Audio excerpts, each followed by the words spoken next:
Welcome back to Curve Ahead, the podcast where we uncover the strategies, mindset shifts, and leadership insights that drive success. Today, I'm joined by Shawnda Huffman, the founder and CEO of Tuuti, a creative marketing agency built on passion, connection, and authenticity. In this episode, we cover how to build trust, and authenticity is the key to compelling brand story. Shawnda shares how Tuuti helps businesses define their voices and truly connect with their audience. 5 C's of business decision making, a framework that guides not just client selection, but every major business move. One key takeaway: if you're looking to build a brand that resonates and stands the test of time, this episode is packed with insights on how to create meaningful connections through marketing. Let's jump in.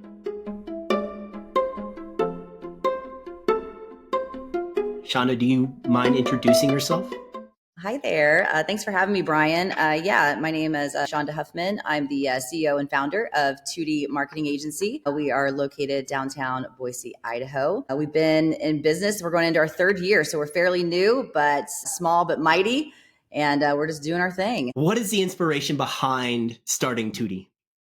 So I got my background's morning radio. So I hosted morning radio for 22 years. I did radio all over the country, things. So you have to be a professional vlogger, blogger, communicator, a social media experts and video editing, photography. You have to be an influencer. So you learn all these things just being in the media. Slowly, as the years went on, things started to change in the industry. And next thing you know, budget cuts, your team, you no longer have producers, you're your own producer. So through that process, I learned a lot of different things about marketing and connection and just, communications in general, more so than what I had before going into it. And so with that, I just learned and became interested in a lot of different things. So I retired from radio 19. And when I retired, I'm like, okay, this is it. I'm done. But then I'm like, what am I going to do? This is all I know. And so leaving all of that behind and not having a single clue what you're going to do it was terrifying. And so at that time, I was going to start Tuuti then. And I got scared. And then, something happened. Timing is everything. And it just so happened that a CEO of a supplement company, he got a hold of my portfolio. It was my entire radio career in one book, everything that I'd ever done. And he was like, wow, you'd be perfect to head up our PR department at the supplement company. And I'm like, oh, okay. I'm not really having any clue what I'm doing. I took on the director of PR position at a company called Microbe Formulas. And I grew the team. So I was by myself, hired an intern shortly after, but then I grew the team from myself to 22. It turns out I know what I'm doing. So it gave me confidence because, I've led teams before. So I understood the concept of leadership, but not to that caliber, going from, again, 1 to 22 and them all relying on my direction and vision for the department. And then obviously the whole thought process behind my position was, how do I make a boring supplement, so-called boring supplement? The brand was boring. Supplements in general, they're a dime a dozen. So how do I make this stand out above all the others? And so how could I do that? Well, right out of the gate, I created a very popular campaign I started the position in May, and by August, I had created a pretty spectacular PR campaign that launched Q1 of 2021. And it just catapulted the company into a whole other league. And then again, bringing that team on, the huge team that I had, we grew it from 5 to 50 million in 2 years. So that's kind of our claim to fame, a great team behind me. And so once I had that confidence in my leadership and my ability to step outside of radio, there was no doubt, like I'm ready for Tuuti. And so it turns out, because we grew so fast, we had people wanting to buy the company. So a company had come in and acquired us. They sold for $200 million, and that was in April of 2022. And then, of course, I'm in the leadership team. I'm an executive. The writing's on the wall for the executives. Whenever the company gets sold, you're like you're done for. I ended up getting let go December 9th of 2000. So 20, I had the office space for Tuuti December 11th. So 2 days later. So the writing's on the wall. You feel the vibes. You are in and out of meetings. The new CEO is coming in, all the things. And so I knew it was only a matter of time. So I started kind of on the back end working on Tuuti and how this was all going to work. I already had my business plan done and ready to go. So I got the office space December 11th, and I got my team of directors who I worked with at Microbe, and now they are my leadership team here at Tuuti. So it all worked out. Like, we built some beautiful brands together. We launched a lot of products and campaigns, and so it just was the perfect fit. And they didn't hesitate; they all jumped on board. And here we are going into year 3. So I knew the agency, I knew how it would work, I knew the business plan, had the foundation all worked out, and then I didn't have the name yet. And when you have, there's like some ego and creativity. You think that you're so just genius in your creative headspace, and then I had like a couple of names down, like, this is it, this is what we're going to be called. I went back to the drawing board, and my husband's a musician, and he had his guitar in the living room, and I was trying to figure out a name that would describe us 5 women together, because we are, we live our lives the same as far as like who we are, and like our belief system, and just how we like to do things, how we treat people. So that's all the same, but we're very different in our specialties, in our creativity, and our strengths, as far our talents.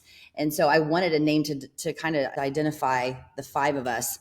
And so I Googled pieces of an instrument, and the word Tuuti popped up. It was Tuti, and it meant pieces of an instrument coming together to make harmony. And I was like, that's it. Well, my husband, again, he's a musician, but he's a chief growth officer. Like, he's a marketing guy himself. And he's like, you need to add the extra U, because there's 5 of you. So I kind of made up the name a little bit. So I added the U, Tuuti, because it's 5 of us. And the domain available. There's not another Tuuti agency ever, like, non-existent. So win-win for us. So there's so much there, right? That I think that a lot of entrepreneurs kind of go through, is that like that initial step. Like, there's so many people, myself included, that like, I wish I had gotten started earlier and taken the step earlier to become my own boss. That is such a scary thing to go out and do. And it's always nice. I mean, I think that you had the advantage of being in a position that helped prove the point that, yeah, I can do this and do it successfully. I guess one of my questions is what advice would you give to that person who's listening to this show that is thinking about taking that step that would help kind of push them in that direction? Well, I have a great support system around me. So I think that's one of the things that really helped me get there too. Not only, obviously, we kind of fall into the imposter syndrome and not believing we can do it. There's the financial side, the security side. It's not going to happen. I mean, day to day is like every day is an obstacle course. And so I think just really believing in yourself, that's one thing. I was scared more of the security at the beginning. I wasn't too afraid of my abilities. I don't think. It was more or less like, I was, the breadwinner at the time, and like, how do I navigate all of this? I think it was just more the security of my family. And then stepping outside of an industry that I'd been a part of for so long and going in a different direction. But I think that ultimately it boils down to believing that it's possible, and having that hope is number one. If you can't get past that, then it's probably not going to work, because you have to have this blind hope of that it's all going to work out in the end. And then having the support system. I was very lucky, because being so integrated into the Boise community, specifically, I'd been a part of, chamber committees and nonprofits, and, being a part of boards and things like that. That was a huge help too, because I was surrounded myself with people that were way smarter than me. And they gave me a lot of great advice. And then just kind of a collection of all those things. And then my belief system in myself, and then my ability of my support group. I knew that there's no way it wouldn't be successful. Like, that's not even an option. You're going to have a lot of failures, which is, you have to have failure to learn and grow. So I wasn't afraid to fail. It was just more or less to just take that leap and have the support system around me to be successful, I think was huge. So I think it's just getting over that first hurdle of believing in yourself and knowing you could do it. I knew the end of my position was coming up. Like, the writing was on the wall, kind of continued to reduce my group. And I was like, at some point it's going to be me. So I was like, okay, how do I take all these things that I've learned in my past life and kind of funnel it into something that I think is super interesting? And here we are. Mm-hmm. So it's interesting, because like the the meaning behind this podcast, Curve Ahead, you kind of alluded to how being an entrepreneur, like every single day is its own obstacle course. There is no straight roads. So that's kind of like the illusion of the reason behind Curve Ahead is the name of the podcast. Because like, as soon as you think you figured out that straight road, it turns. People think I just want to be my own boss. Your business is your boss. Like I think being an entrepreneur, being a business owner is the greatest thing on earth, but it's also miserable as hell most of the time because you have so many, especially in the early stages. Right now, the phase that I'm in, it's like every day is different. I have to plan for what I know is going to happen, but most of the time it's completely out of my control, and it's whatever happens is going to happen either way. So I think that I do a lot of workshops and speak locally at some, just different women in leadership events, and they're all like, I just want to be my own boss. And I'm like, this is not for you. Like, you're not going to be your own boss. You're not going to be able to make your own schedule. Like, your business owns you. To do it right, it's a labor of love. I'm very business driven as far as like making sure that the foundation of the business is crack free. I'm not one of those let's jump in and then figure it out. I had an agency coach. I had a leadership coach 4 years before I launched Tuuti, to make sure I had the expectation was set of how this was going to work, because now you are not only responsible for your livelihood yourself, you now are responsible for the livelihood of others, and you want it to be successful. I took a vacation last year, and in doing so, like my entire sales pipeline evaporated. You have to make mistakes as an entrepreneur and not be afraid to do it. That was one of those mistakes. Wasn't taking the time. It was taking the time and not monitoring the progress throughout the time. It's okay to disconnect and spend time with my family, like away from work, but make sure that there's the solid foundation that I can rely on, that I can get away from it for a little bit and make sure that something like that doesn't happen again. I went to Europe this year for 2 weeks, and thankfully I have a great team that can take on just about anything. I never had left that long, especially being out of the country, the time difference. It was a challenge for sure, but thankfully everything kind of worked out on its own. And you have to make sure the pipeline's full, which at that time it was, and there was things going. But if I wasn't here, it's who could step in and do a pitch meeting or a discovery meeting, and it went well, thank goodness. But again, I'm like, they've never done a pitch by themselves. Like, I've just been there with them every step of the way. I've been like our only salesperson. And I'm not a salesperson, but I've been the one leading the charge as far as a business and clients and things like that. So, and ultimately that's why I hired 2 sales reps who I'm currently onboarding right now. So the pressure's off. The account executives are going to take it on. So your agency's tagline is your voice, our megaphone. Can you explain what that means? Your voice, our megaphone. We've found, like, we've done a lot of discoveries. We've met a lot of businesses who are just fantastic people doing wonderful things. They have a great brand. They have a great story. They're trusting. And ultimately, it's like they have all those pieces together. They just have no idea how to get the word out. And they're terrible about bragging about themselves, like, and all the good that they're doing. They're just too humble in their ways, or so either they don't have a strategy on how to market their business, or they just kind of shut down when it comes to bragging about themselves. So that's kind of where we come in as a creative communications agency / full service marketing agency. It's like you have a voice, you have a great voice, you have a great brand, you're doing all the right things, but we're going to just be your megaphone and get the word out, whatever areas that mean. However we need to do that, that's how we're going to do it. It's different for every client. Some people want to stick to traditional marketing and they want to do radio, TV, billboards. We have others who want to do digital or a mixture of both. And so creating that strategy that fits that brand and who they are and what they identify with is super crucial. And so that's where our megaphone comes in, and we just amplify them and what they're currently doing. I fall into that chasm, if you will, of like, I do a lot of good work, but I have a hard time bragging about what it is that I do. Like, I've gotten more used to it. Like, as I hear my voice more often and I've been able to create more content and stuff around myself and my positioning in my business. But I think the biggest hurdle that I face is still that imposter syndrome. Like, I'm now going into my second year of business, and it's like I've had a lot of twists and turns to have that realization of this is a good positioning for me. Like this makes sense. I'm having fun doing it. What advice or steps would you suggest someone take, like myself, who does have a hard time bragging about what it is that they're doing, to get their voice out there and heard a little bit more? I actually just did a speaking engagement on this a couple of weeks ago, where the audience I was speaking to is solo entrepreneurs who have their one-man show. And, how do I do this? I'm on a budget or a non-existent budget, I should say. So what are the steps I should take? And I think it all starts with your community. I mean, you're in Denver, right? Yeah, Denver. So again, you have quite the audience there that's accessible to you outside of having to put a bunch of money behind paid ads and all the things. I am a true believer. So I'm very traditional and I just stick to what I know. I don't care what everybody else is doing. I don't care what other agencies are doing.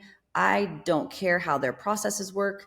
I don't care how their culture works. All I know to be true is what I feel to be right and the best of my ability on everything that I've learned in my past and what I want to bring to the future. And I will not bend on the vision of Tuuti, like will not bend. And so my beliefs are a little bit more traditional that way. We didn't have a budget when we launched Tuuti. Here we are. We didn't have a marketing budget. So it was like boots on the ground. And that's exactly what I did. Yeah, but I wasn't putting money behind marketing and we didn't have like a bunch of billboards and radio, TV. We didn't have ads running on social media or, paid search. It was me out and doing chamber events and showing up at business connect meetings and just spreading the word, having my business card every chance I would get to speak on Tuuti and what we do and who we are. I did 106 networking events in 2024 by myself. I have a family. I run a business. My husband and son, sometimes they'd have to be like hanging out at a chamber coffee meeting, like whatever. I make sure that I give back to my community. So any chance that I can be involved with a committee or a nonprofit board, I'm going to do it. If I just completely integrating myself into the community and every chance I get, because it always happens. What do you do? Everybody needs marketing. And in your case, there's a lot of people that want to have a podcast. They have no idea where to start, And so in those conversations, again, if it's genuine connection, that's so crucial, I think, in every conversation. If you come in like a grimy used car salesman, you're going to lose every time. But that's why I don't like the term salesperson. I just don't like that. As far as I don't like to be labeled as a salesperson. I'm a communicator. I'm a connector. And then in those conversations, the passion and the love that you have for what you do every single day, there's no doubt in their minds that they're going to trust that they're in good hands just because of the passion you speak of the services or your brand. And so with that, to answer your question, it's get your butt out there, be involved, do as much as you can, and integrate your family. I mean, maybe start with 25 and be intentional. Like every time I do a networking event, I'm intentional about why I'm there. Who am I wanting to talk to? Who do I want to get in front of? And then who do I know has the same philosophy on business that I do? And that's key too. Like every decision that I make. So we have our 5 C's is what we refer to as the kind of like our moral compass, I guess. So anytime that I'm making a decision, if the answer is not 3 of the 5 C's, it's a no, at least 3 out of the 5.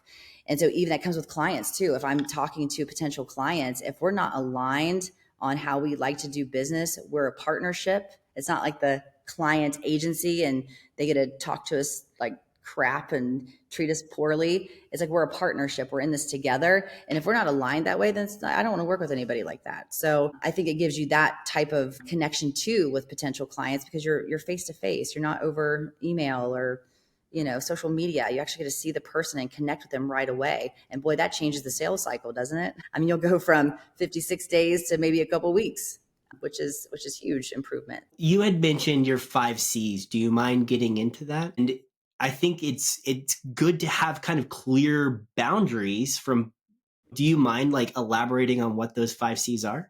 Yeah. So we have our culture is very important. Culture, communication, customer care, creativity. Oh, client services. That's the 5th one.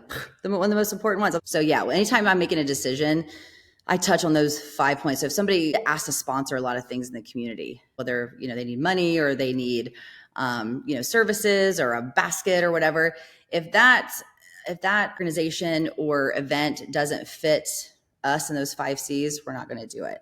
If we have a potential client who is kind of on the edge as far as like being good to work with or not, I go to the 5 C's every single time. At least having a compass when it comes to working with organizations, really, especially young organizations, kind of helps you establish, will this be a good partnership long term versus can I get cash in the door right now?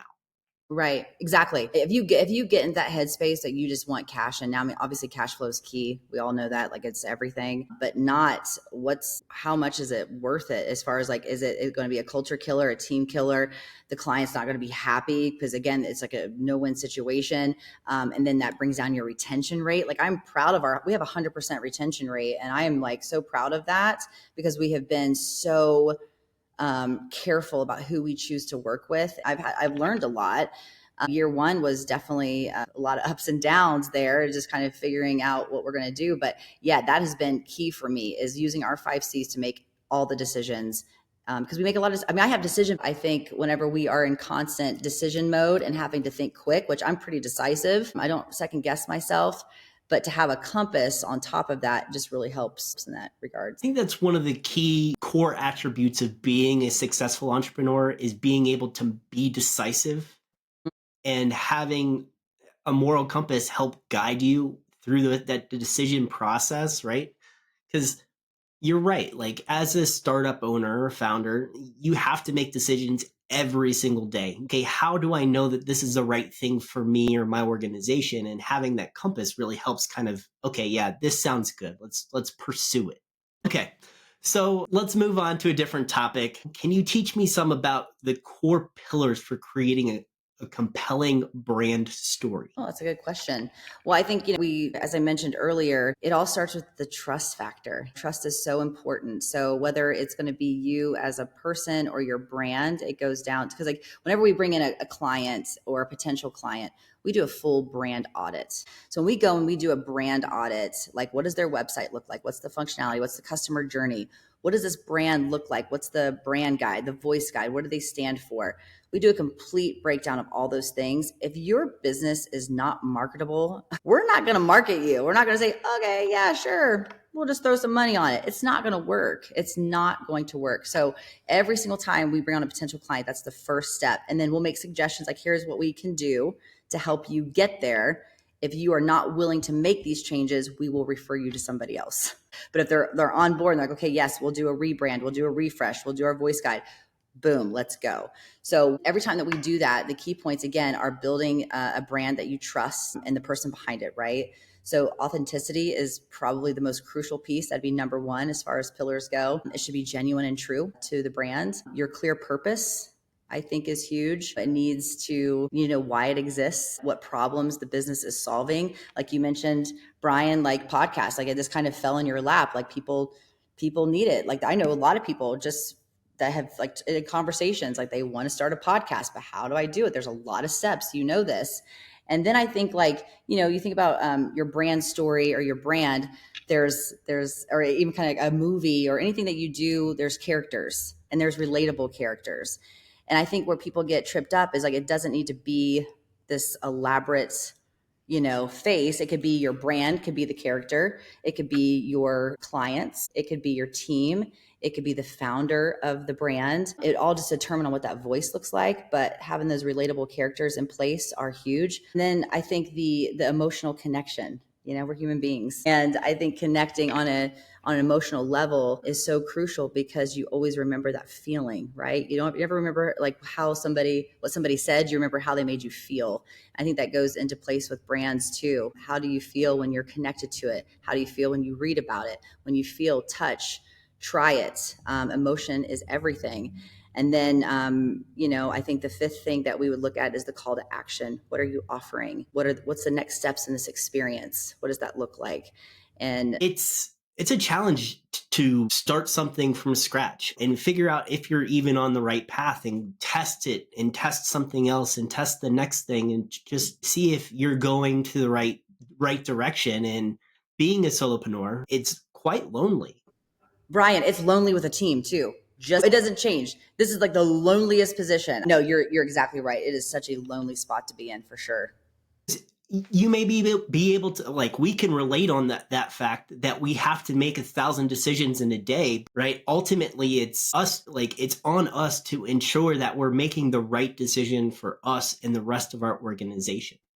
And like having that burden can be quite lonely, regardless of how you share it and who you share it with. I know every day I'm like, I need to push the team, right? And then I also need to keep them safe and secure so they don't feel like, wait, what's going on? Are we making enough? Do we have enough revenue coming in? Like, what's happening? You have to be so balanced on decision making, especially with a team for sure. It's the same thing, but you're right. It is so lonely and it's so hard to determine what the vulnerability level looks like. I think for us, we definitely strive like in culture. If you go to like follow us on social or anything like that, you're going to see that we're very culture driven. But because we do work so hard, but naturally because we have so much fun working together, the culture piece always takes the forefront. Plus, it's more entertaining. We have the blooper reel, which is about as vulnerable gets. Like it's horrendous sometimes. So yeah, it's definitely a balance on what you share and what you don't share. And I don't even think it has to be like the downside of things with your brand, of your brand, Brian. I think it's just more or less like maybe it could be focused on passion, like passion is an emotion, I guess. Maybe I'm just making that up, but, or humor even if, add a little bit of humor into your brand. That's what you. I've always been a passionate person. Like, I just need to do that. Yeah. Yeah. No, we all do. We're all a work in progress in that field, that area. Shawnda, you've been great. At the end of each one of my podcast episodes, I give all of my guests 90 seconds to talk about anything that they're passionate about. So in your case, that could be Tuuti. It could be. All right. Well, you've got 90 seconds to say anything you want about Tuuti. Well, I mean, just going like we've been talking almost in like 40 minutes, 45 minutes. I think, I hope that I've expressed that it's baby steps, right? With relationships and connection. And I'm all about that connection piece and trust. And of course, I can come on here and talk about any offers that we have and try to sell anybody listening to this package or whatever. And that's not what I want to do. I just want the audience to connect with you and to build trust. And if that leads to you reaching out for any type of help or support in marketing, that's great. So really, yeah, Tuuti is my passion professionally. And I would just like a follow. We are on all the social media platforms, LinkedIn, Facebook, and Instagram. And I don't know if we're on TikTok. I should ask our social team, but I know we're not on Snapchat. I asked that last time I was a guest on a podcast. But anyway, so we're on all the social channels at Tuuti Agency. Just give us a follow and, if not business, we could be friends and hopefully connect in the future. So awesome. Shawnda, thank you for your time today. Thank you so much, Brian. I really had fun.